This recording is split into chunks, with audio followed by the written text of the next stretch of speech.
Assalamualaikum warahmatullahi wabarakatuh. Bismillah, alhamdulillah, salatu wassalamu ala rasulillah wa ala alihi wa ashabihi wa mawalah, amma ba'd. Kepada seluruh pemirsa program Cahaya Ramadan dari channel YouTube Kemenak Logo yang dirahmati Allah Subhanahu wa taala. Pada kesempatan kali ini saya ingin menyampaikan sebuah materi mengenai pesan-pesan dari Allah Subhanahu wa taala, yang mana pesan dari Allah itu merupakan sesuatu yang istimewa. Kita apabila berbicara mengenai pesan dari Allah, itu pasti tidak lepas dari apa yang dinamakan dengan Al-Quran. Karena seluruh pesan Allah, hampir seluruh pesan Allah itu tertuang dalam kitab suci Al-Quran. Dengan kata lain, bisa dikatakan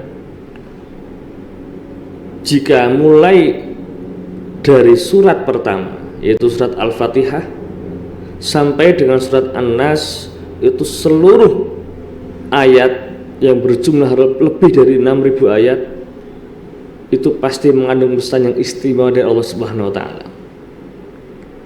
Tapi pada kesempatan kali ini tidak mungkin kita kalau harus membahas satu persatu ayat 1 sampai 6.000 itu. Saya ingin mengutip sebuah ayat yang familiar kita dengar, ayat yang sering kita dengarkan paling tidak seminggu sekali pada hari Jumat. Itu sebuah ayat dari surat An-Nahl. Bismillahirrahmanirrahim.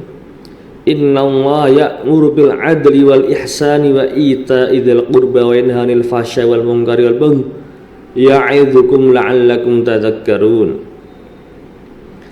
Sesungguhnya Allah itu memerintahkan kita untuk berbuat adil, berbuat ihsan, dan wa ita'i dzil qurba, dan memberikan atau dan katakan kerabat kita. Dan Allah juga melarang 3 hal, wa yanha 'anil fahsya'i wal munkari wal baghi. Melarang untuk berbuat yang keji, melarang berbuat kemungkaran, serta melarang untuk bermusuhan. Dari perintah Allah yang pertama yaitu mengenai perintah untuk berbuat adil. Adil merupakan sesuatu hal yang paling utama di dunia ini. Karena sifat adil juga melekat pada Allah sendiri, yang mana kita sebagai makhluknya Allah, hambanya Allah, juga diperintahkan untuk mempunyai sifat adil. Adil yaitu menempatkan sesuatu sesuai dengan proporsinya, menempatkan sesuatu dengan proporsional, sesuai dengan kebutuhan, tidak harus sama, tidak harus rata. Dan adil merupakan sesuatu yang sangat sulit. Saya contohkan dalam kehidupan sehari-hari, ada seorang orang tua mempunyai 3 orang anak. Bagaimana kita sebagai orang tua yang mempunyai anak tersebut harus mampu berbuat adil sesuai dengan kebutuhan anak masing-masing? Tentu tidak bisa kita harus menyamakan antara anak yang paling besar, anak yang tengah, dan anak yang kecil, tidak bisa. Mungkin yang paling besar sudah kuliah, yang tengah baru SMP atau SD, yang kecil masih usia di bawah 5 tahun atau masih balita.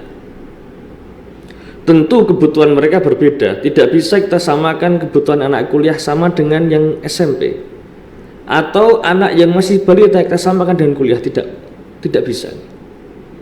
Maka disitulah salah satu fungsi sifat adil kita harus kita perlihatkan, kita gunakan, menempatkan sesuatu dengan proporsinya, sesuai dengan proporsinya yang ideal, yang tentu menimbulkan atau memberikan manfaatan dan keriduan bagi orang yang menjadi objek dari adil tersebut. Kemudian perintah yang kedua yaitu perintah Allah mengenai kita harus berbuat ihsan. Berbuat ihsan yang mana merupakan salah satu tujuan utama dalam kita beribadah. Karena dalam struktur ibadah yang pertama itu adalah iman, Islam, kemudian ihsan. Ihsan merupakan produk hasil dari iman dan Islam tersebut. Harusnya seperti itu. Orang yang sudah beriman, orang yang sudah mengerjakan rukun Islam, idealnya dia mampu berbuat ihsan. Ihsan itu apa? Ihsan itu adalah berbuat baik kepada sesama manusia, yang mana ini merupakan salah satu cita-cita dari Rasulullah SAW ketika diutus di muka bumi. Ada sebuah qaul dalam kitab Irsyadul Ibad. Pada bab pertama itu disebutkan salah satu atau dua hal yang paling utama, khoslatani la syai'a afdalu minhuma. Yang pertama adalah al-iman billah, iman kepada Allah. Yang kedua adalah manfaatan kepada sesama manusia. Dua hal yang paling utama dalam kehidupan ini adalah pertama iman, kedua memberikan kemanfaatan kepada sesama manusia, khususnya kepada sesama muslim. Dalam memberikan kemanfaatan itu tentu tidak bisa lepas dari sifat ihsan, karena sesuatu yang bermanfaat harus dibarengi dengan sesuatu yang baik, dengan ihsan.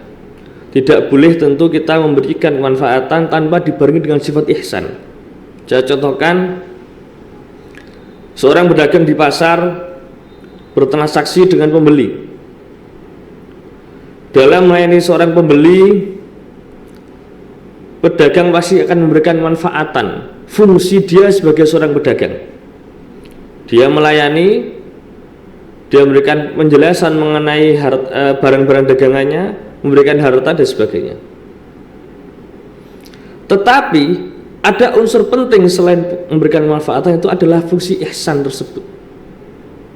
Dalam melayani harus ada sifat-sifat baik yang terwujud dalam akhlakul karimah. Melayani dengan senyum, melayani dengan riang gembira, tidak dengan raut muka yang mungkin sebal atau menjengkelkan, yang dapat menimbulkan rasa tidak nyaman bagi pembelinya. Satu sisi pedagang memberikan manfaat, fungsi dia sebagai seorang pedagang, tetapi tidak dibarengi dengan ihsan, tentu akan menimbulkan hal-hal yang buruk. Misal pembeli tidak akan mengulangi lagi belanja di tempat tersebut dan sebagainya. Itu contoh kecil dalam menerapkan ihsan dalam kehidupan sehari-hari. Jadi banyak hal, tidak hanya itu, dalam bertetangga, dalam bersaudara, dalam berkeluarga, semua hal harus dibarengi dengan ihsan. Bahkan dalam ibadah pun harus dibarengi dengan ihsan. Saya contohkan,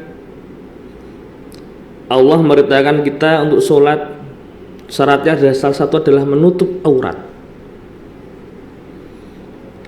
Aurat laki-laki hanya dalam ilmu fikih hanya sebatas bena surah warubah, antara pusar dan kedua lutut. Berarti secara logika kita hanya cukup menutupi sedikit atas pusar dan sedikit bawah lutut, sudah cukup. Yang jadi masalah adalah apakah pantas ketika kita sholat, kita punya pakaian, kita punya harta yang cukup untuk membeli pakaian, tetapi sengaja sholat hanya sebatas minimal menutup aurat. Tentu itu juga kurang baik. Karena kita menghadap Allah Subhanahu wa taala, tentu harapan kita adalah bisa menghadap dengan sebaik-baiknya, dengan pakaian yang bagus, dengan pakaian yang terbaik menurut dirinya.